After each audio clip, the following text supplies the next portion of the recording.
Thompson here with the review and first impressions on episode 1 of Sword Art Online 2. I've been waiting a whole year for this season to come out, and here we have it. So let's get right into it. So I won't go into too much depth about the characters because I assume you have already watched season 1, so you already know Asuna and Kirito because they're pretty much the only characters that are in this episode, except for a few new characters we get, which I will get into later. So there are only 3 major events that really happened in this episode, and the third event kind of is smudged in between the second event, so I won't be talking about those. But anyway, the episode starts off inside the Gun Gale Online universe, if you want to call it universe or virtual world. It's also, and then this guy with blue hair, I forget what his name is, but he's talking about apparently he's a professional player on Gun Gale Online. And he's talking to this some sort of news show or something like that. He just keeps talking about how you don't need to have a good agility in games to win and stuff like that. When at the same time, a broadcast is happening in this bar. The scene switches over to a bar, and this strange man gets up, pulls out a gun, and says this whole speech about retribution or something. And then he shoots the screen afterwards, and says that his name and the gun's name is Death Gun.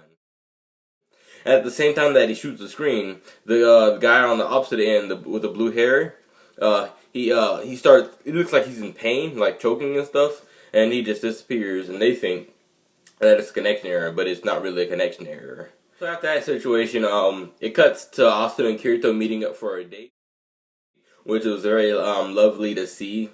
I should have picked more words better, but it was very nice to see that happening. And as they're going to some sort of history site, Kirito starts remembering this conversation he had with a technology affairs representative at a restaurant in a hotel, it looks like. And what he was talking to him about was Gun Gale Online, how two characters have died after being shot by the same man.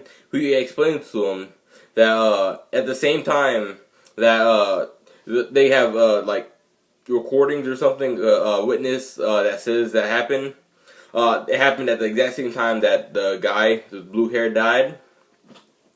And also there was another case similar to that, but this time it was directly, Death Gun shot him directly, which kind of makes more sense because even if there's some sort of way to send an electric shock to the player, I don't get how they did that through a screen. It's like not in direct contact. It's a screen. How does that happen? I don't know. We might find out. At the end of the conversation, he asked him, is it possible, or towards the end of the conversation, he asked him, is it possible to kill somebody with a gun in a virtual world? They go into this whole argument, debate kind of thing, and then the final answer is no, it's not possible. Then that man asked him if he could go inside Gun Gale Online and investigate what's going on. Like, because he's not a pro player, so he won't be targeted, but he wants him to find out what's going on. And he accepts. Looks like he regretfully accepts. So after all that happens, we cut back to Kirito and Asuna's date, which is like, again, very, very nice to see. They're talking, holding hands. It looks very beautiful. The animations are great. It's a sunset. They're talking about how, I forget what they were talking about, but I remember it being like something about feelings in a virtual world and saying coming out into feelings in the real world, or how a real world has more information than a virtual world, like with touch and taste and all that.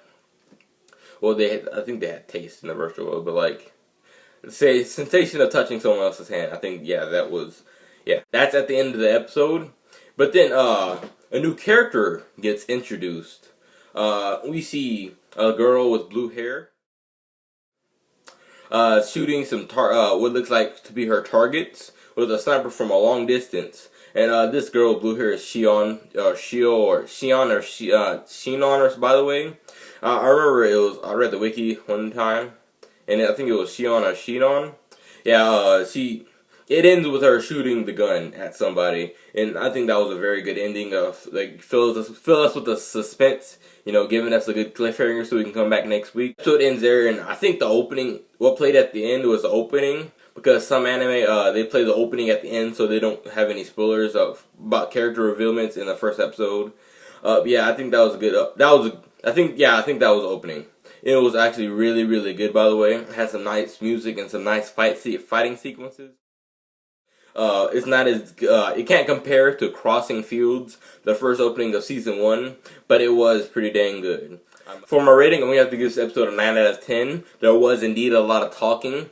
It was explanatory talking, explaining stuff and setting things up. But at the end of the day, it still was a lot of talking. I did like the Austin and Kirito seeing that their relationship's still going strong. It brings back a lot of memories from season 1 and makes me want to go back and rewatch season 1. That's the end of my review and first impressions for SEO 2. Leave a like down below if you enjoyed this review. I greatly appreciate it. Yeah. Anyway, bye. Thanks for watching.